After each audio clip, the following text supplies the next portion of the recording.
What's up, everybody, and welcome to How To Tuesdays. I am your host, John Katavos, and today we're talking about how food and muscle work hand in hand.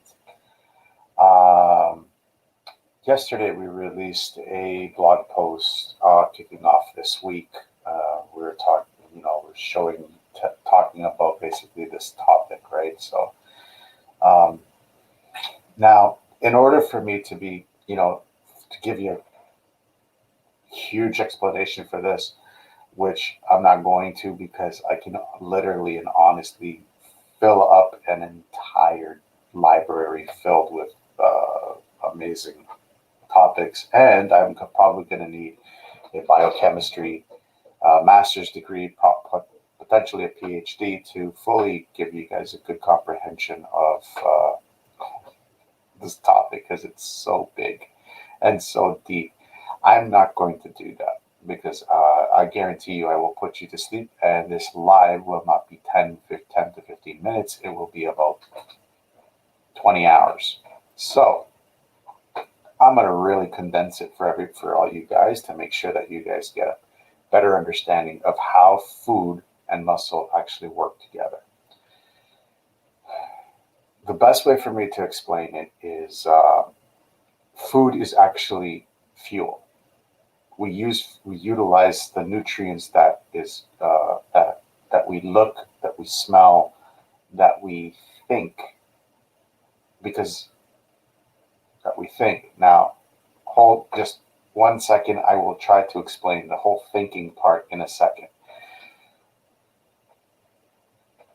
I'm going to talk about a bit more into digestion, but we utilize the nutrients that are in a banana.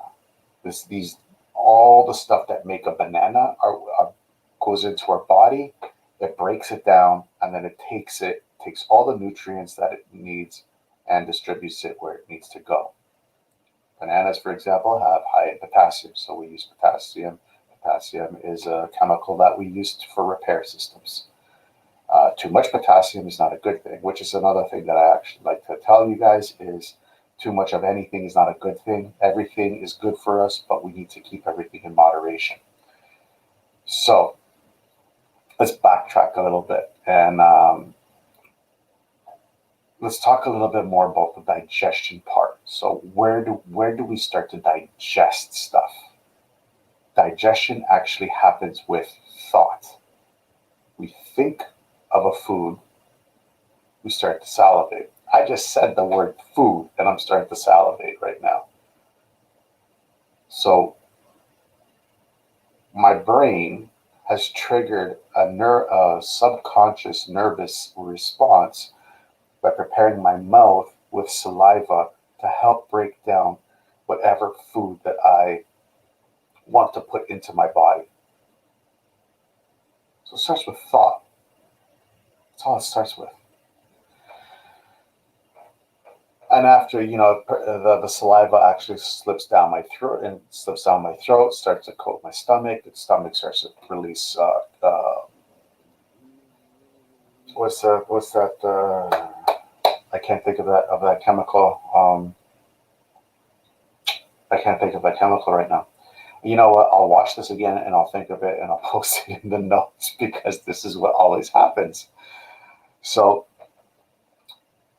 in our stomachs, it breaks it down to the carbohydrates, the proteins, and the fats, and it distributes it into the body the way it's supposed to.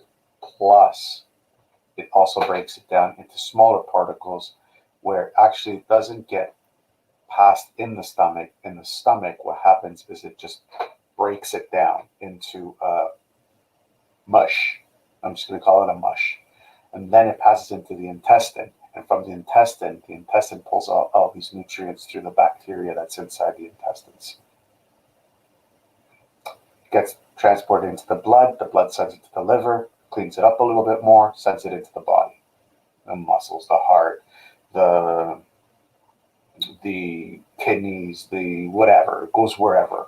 Biceps, triceps, it goes some go into your brain. It all depends. your subconscious nervous system actually takes over at that point and distributes this protein over here, this amino acid over here, this vitamin over here, this vitamin over there, this mineral over here. Just it, it knows where to put everything. That's all I'm going to say for that, because it's pretty deep. I'm not going to go too deep into it. Now, well, yesterday I actually talked about a little bit more into some of the processes that it goes through, especially with fat, with saturated fat. Saturated fat, what happens, saturated fat is such a critical part to us that only since I think it's early 2000, maybe late 2000, we started to really, really, really understand how important saturated fat really is. We're going to spend an entire month later on in the year just talking about it. But just know that we use saturated fat as a transportation vehicle for nutrients to go from one place of the body to the other place of the body. It's also used as a clotting agent to help repair what we have damaged. So if we get cut on our finger, let's say, saturated fat will take itself and put it there to create a blood clot so it can repair, so the nutrients inside that fat particle can actually repair the tissue. Why is this important? The misconception back in, especially in the 80s, was that saturated fat is the enemy. It's bad for you. It's it's the thing that causes heart attacks. Well, yes, because it's a large fat particle, and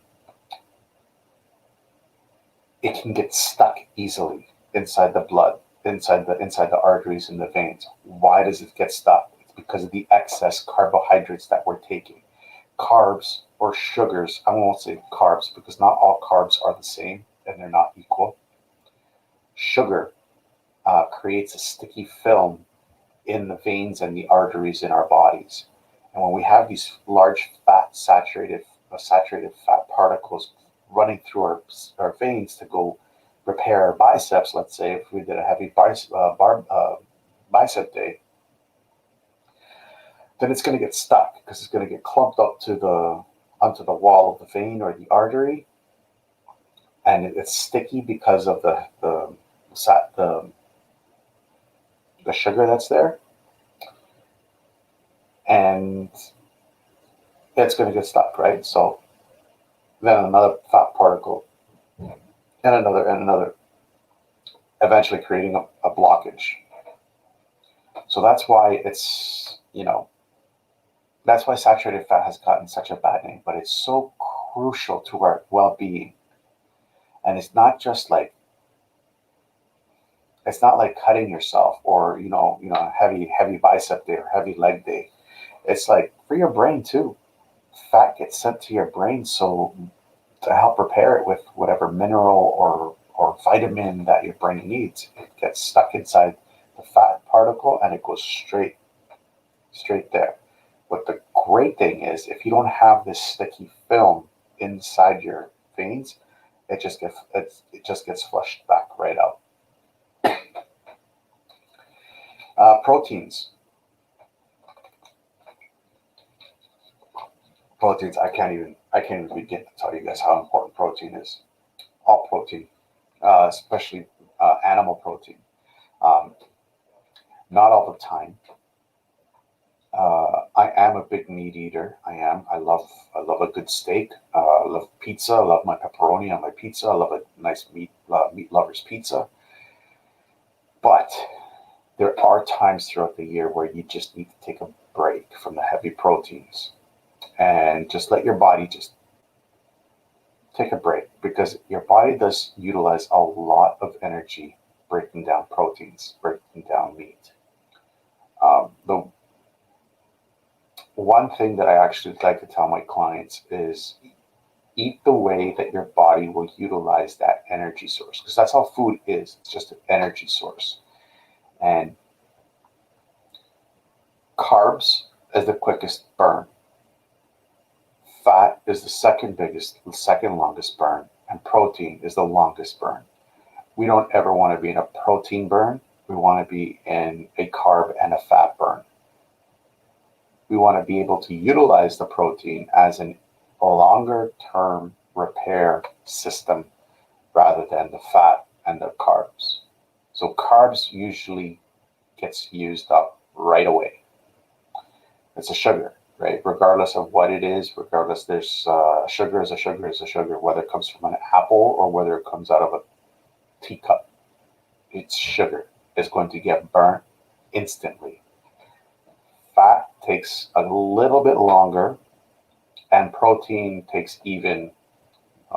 Fat takes about up to I think it's 2 hours, and protein takes anywhere between 2 and longer. I don't know the exact times. It's been maybe 15 years since I remember doing this, so it's been a while. But so how do you eat properly? Eat a good amount of everything consistently. Understand that too much of carbs is not a good thing. Too much of fat is also not a good thing. Too much of protein is not a good thing. In the 21-day caveman challenge, I actually go through quite a bit into how we used to eat and why we were happier back then and more stronger back then. We weren't as tall, but we were a lot stronger back then than what we are now. I also go into portion sizes. I'm not a big calorie counter. I don't like counting calories. I like making things nice and simple, nice and easy for everyone.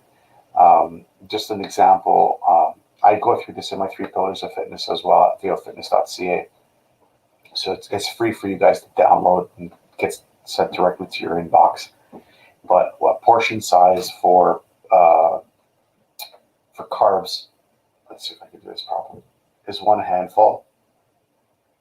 Portion size of protein is the size of the back of your fist and the thickness of your fist. That's 1 portion size of protein.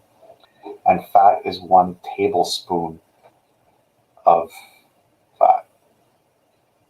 That's basically it. Like I said, I like to make things super, super, super simple. I don't like complicating things. I think when things get complicated, you have to eat this many grams of protein, this many grams of fat, this many grams. People, I get lost. You guys are going to get lost too. I mean, if you don't get lost, then great, good on you. But me, no way, no chance. I'm not counting out. I'm not counting like that. This is how I count. I grab it. That's 1 portion size of carbs. Yeah, that looks like the size of my fist and the back of my fist. Yeah, that's 1 protein. And 1 tablespoon. Boom. There's my fat.